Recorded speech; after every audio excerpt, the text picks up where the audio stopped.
Well, while we were all busy this weekend celebrating our Independence Day, Hillary Clinton was, of course, meeting with the FBI, celebrating her independence. That's right. She's free. She won't be rounded up, put in handcuffs, and carted off to jail, where we all think she needs to be. Of course, Americans are reacting with fury. If Hillary doesn't follow the law, why should I? Joining me in studio is David Knight. Now, David, I mean, I was just gobsmacked by the press briefing today with the FBI director saying that Clinton and her aides were just extremely careless. Yeah, they couldn't care less. Yeah. Well, she said all along that these were documents that were not classified when she got them. He directly contradicted her. So even though at the beginning I thought that he wasn't going to indict her, when he said that, I thought, wow, they're going to go for an indictment. And yet, amazingly, after he said that, then he went on and said, no, there's nothing to see, move along here. But don't you try this at home, because we'll send you to jail. Look, there are technical issues here. This server just didn't happen to put itself together.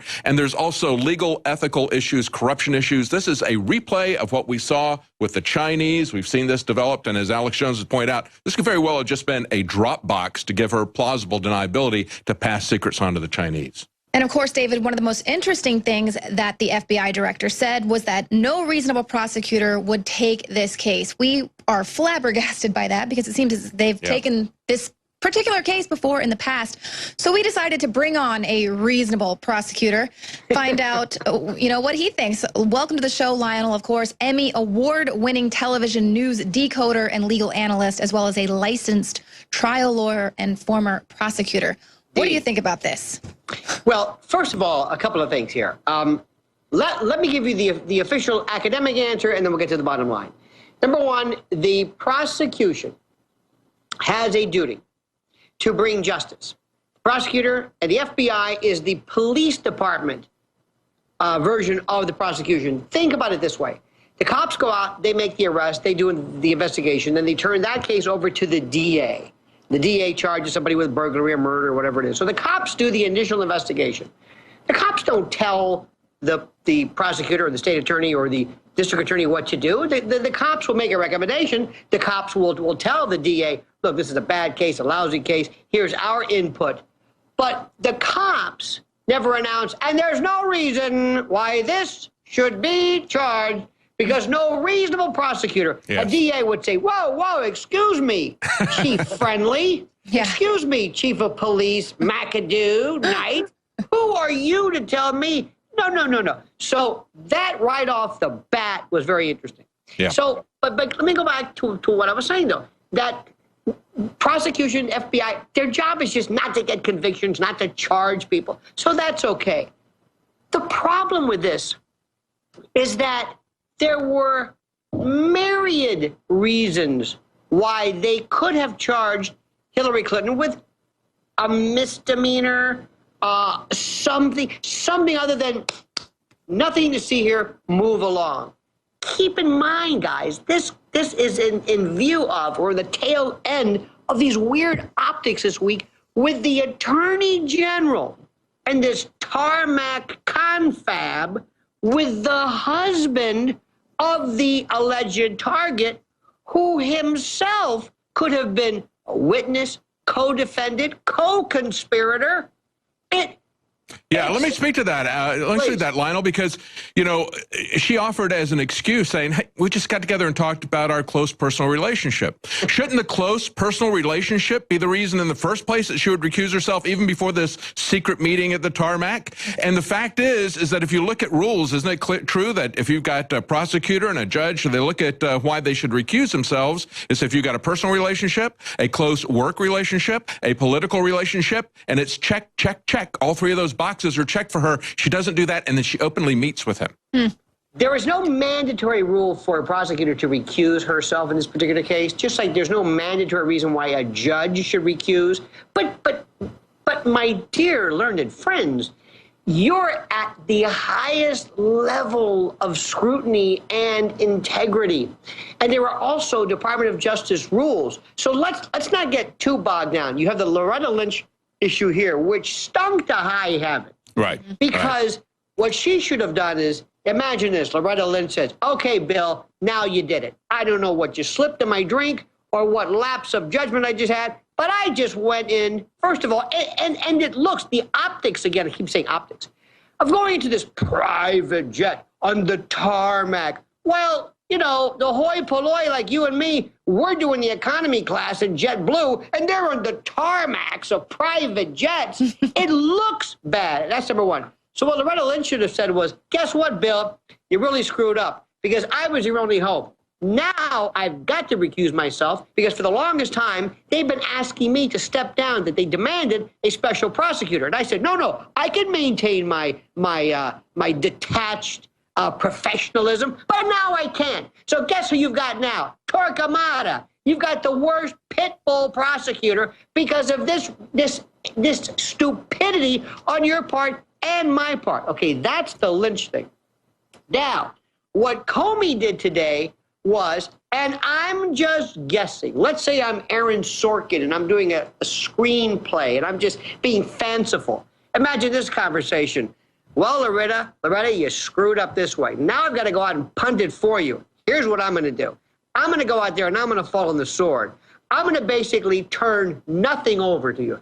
I'm going to go out, scold Hillary. Part A of my announcement is going to be this indictment of how you have no judgment, you're sloppy, and you want to be the president? You want to handle the 3 o'clock in the morning call? So I'm going to go out in part A of my announcement. I'm going to just say you're sloppy and you're terrible and you disregard rules and security and the government. Then I'm going to do a 180 and say, however, despite the foregoing, no reasonable prosecutor would do this.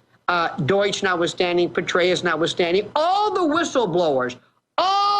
whistleblowers who have been packed away and they're cracking rocks upstate for a host of things. But I'm going to say no reasonable prosecutor. So, Loretta, I'm going to get you off the hook by basically turning over nothing to you.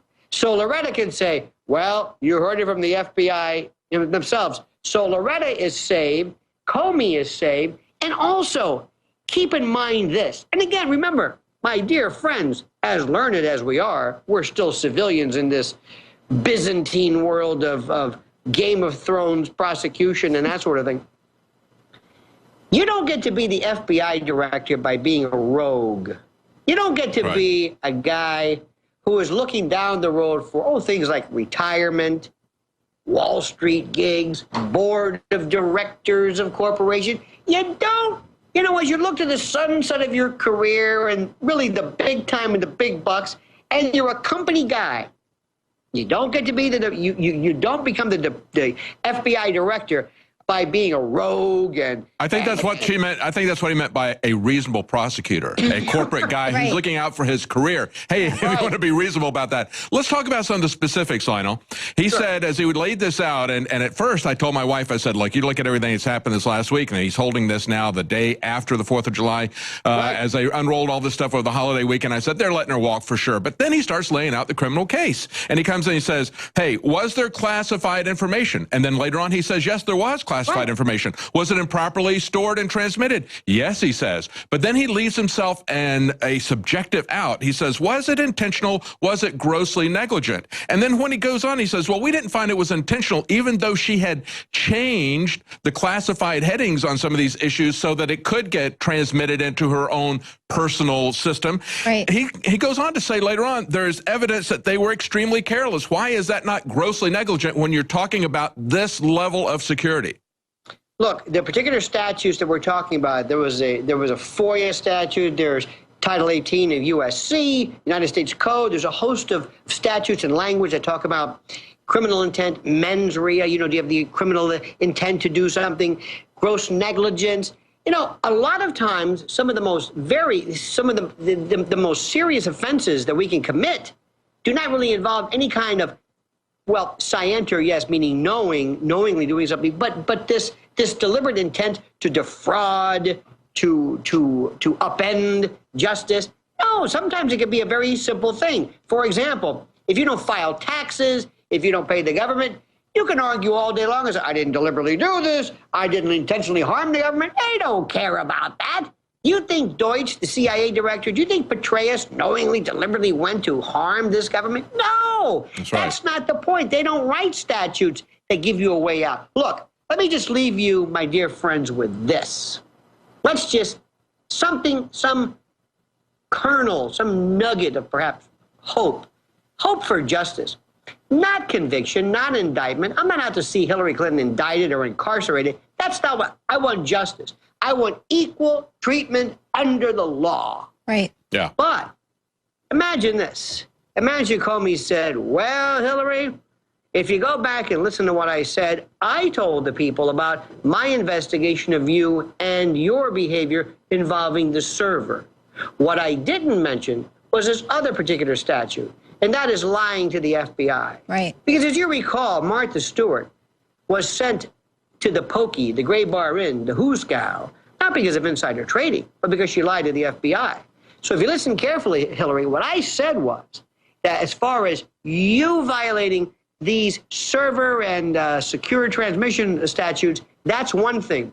However, after the fact, we went through all of the testimony, and how many times she's met or talked to the government, I don't know. But whenever you speak to the FBI, and how Hillary Clinton never took the fifth, how she actually spoke, allegedly for 3.5 hours, you are opening yourself up. And by the way, the Fifth Amendment is not a loophole of the guilty. It's a constitutional right that you have the ability as a citizen to take. The Second Amendment is just as good as the Fifth Amendment. Yeah. But there is something to be said for that. Don't hold your breath, but lying to the government and perjury and giving inconsistent statements under oath, not necessarily to a grand jury itself, but to the FBI, that's the derivative angle in addition to the substantive charges. And Hillary Clinton said that this last week. She said, look, I exposed myself to a very serious crime. Many times they don't charge you with what the initial investigation is about, but they will charge you for inaccurate statements saying that you're lying to the FBI.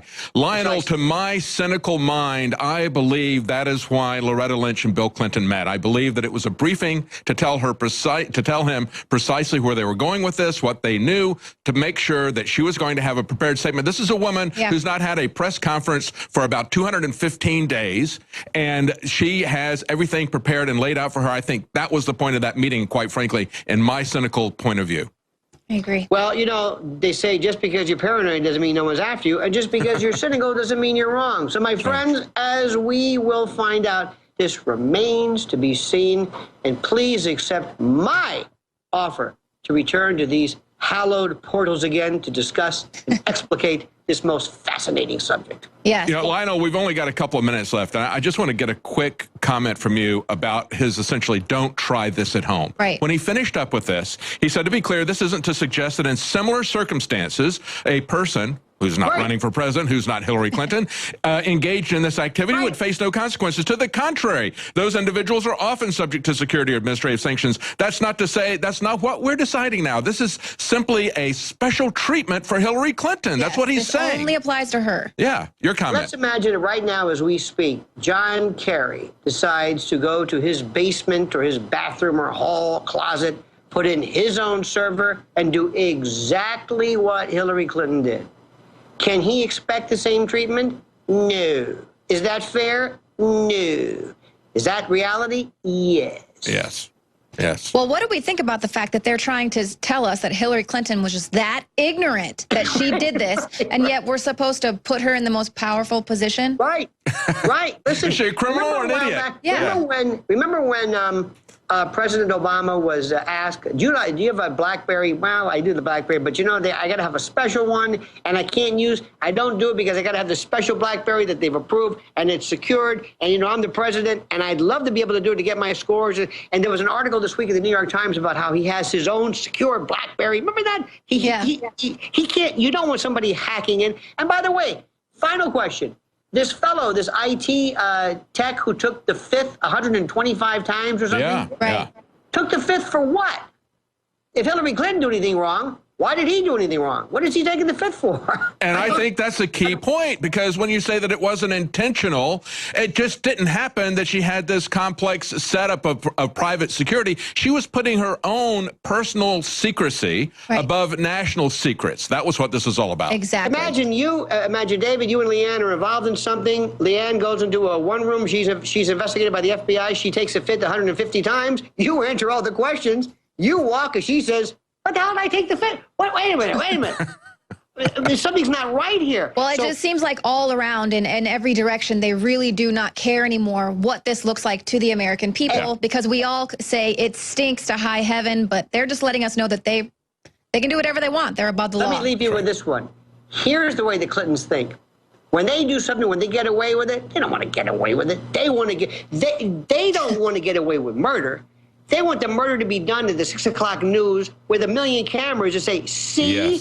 Yes. You know, Yes. That's it. It's in your face. And now elect us. Absolutely. They Well, are Lionel, bulletproof. They have Kevlar. They want to habituate to the idea that they're in a separate gravity field, a parallel universe. That's right. That nothing, you're not even going to believe them or your lying eyes, as the great Groucho Marx said. Well, it definitely feels like we're in the twilight zone. Lionel, thank you so much Indeed. for joining us. Thank you We'll have so you back much. soon.